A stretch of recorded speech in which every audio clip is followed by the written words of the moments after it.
Welcome to The Explainer. Today, we're diving into a story of how Japan went from an absolute economic miracle to a global cautionary tale.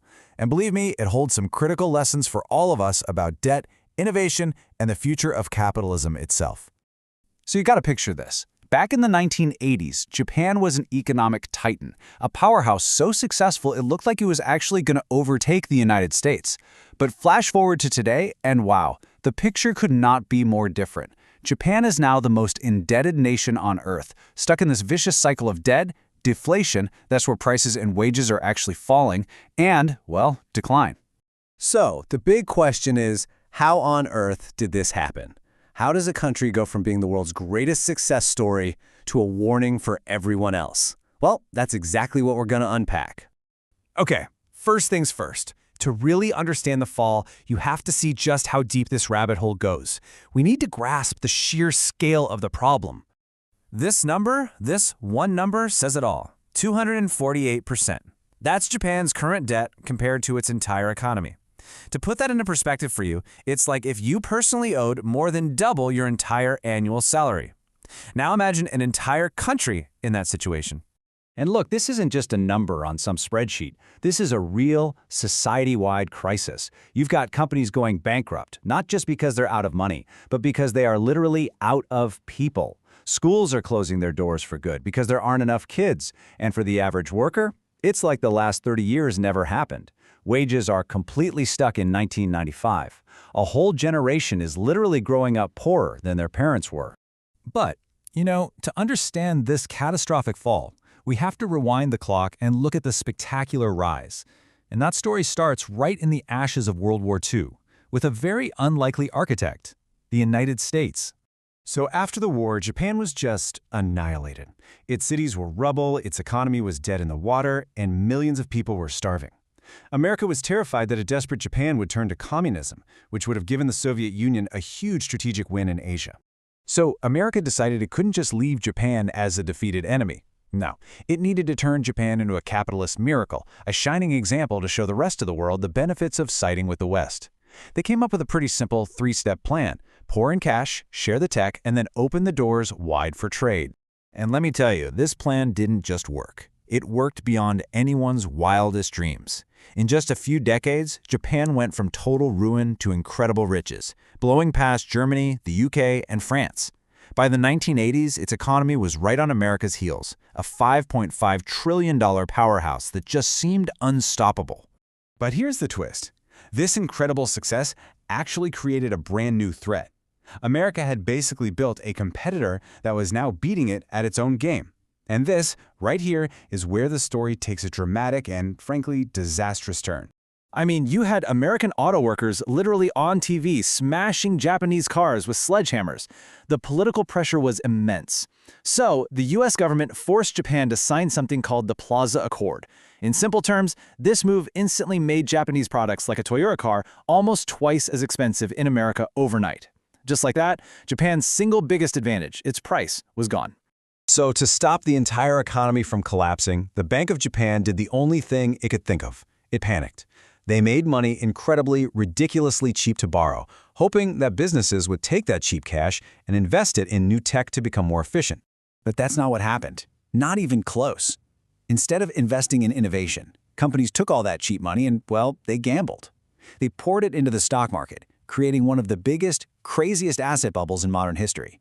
The Nikkei index didn't just climb, it went completely vertical. And the frenzy didn't stop there. Oh no.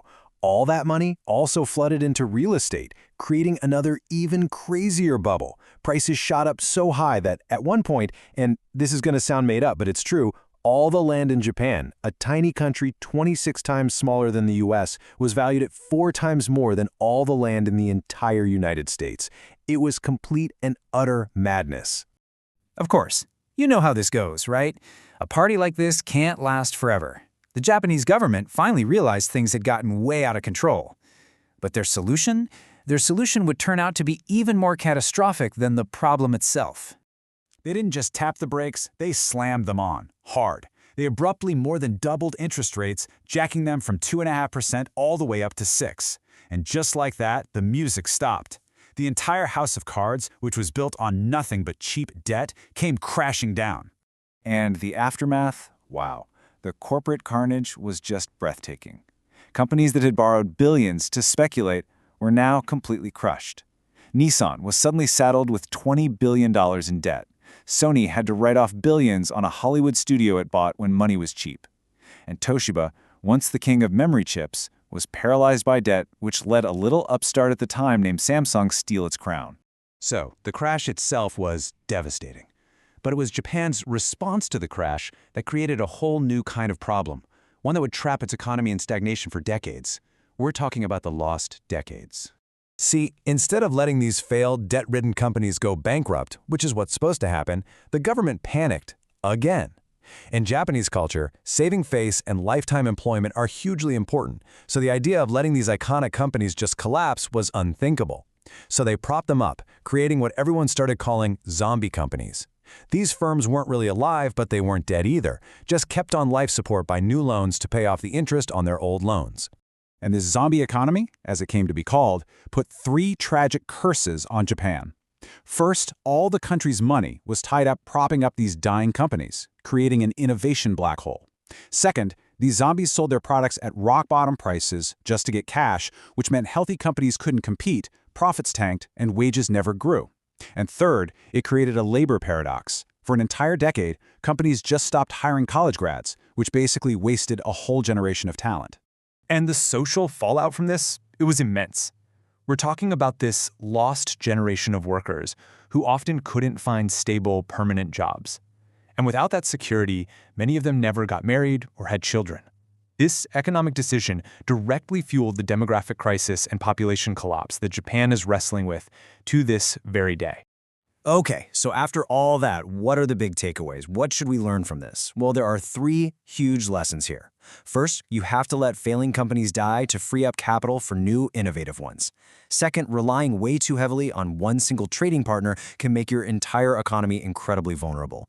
And third, if you waste a generation's potential, you create a skills gap that can cripple your economy for decades. When you really step back and look at it, Japan's story is just this powerful, almost unbelievable cautionary tale. It shows how a series of panicked decisions, first reacting to success and then reacting to failure, can set a nation on a path that literally changes its destiny for generations to come. And that brings us to the final, and maybe the most important question. The forces that reshaped Japan, global trade, massive debt, a changing population, all of those are at play in every major developed country today. So the real question isn't just about Japan. It's about whether your country is learning from its mistakes, or if it's doomed to repeat them. Thanks for watching.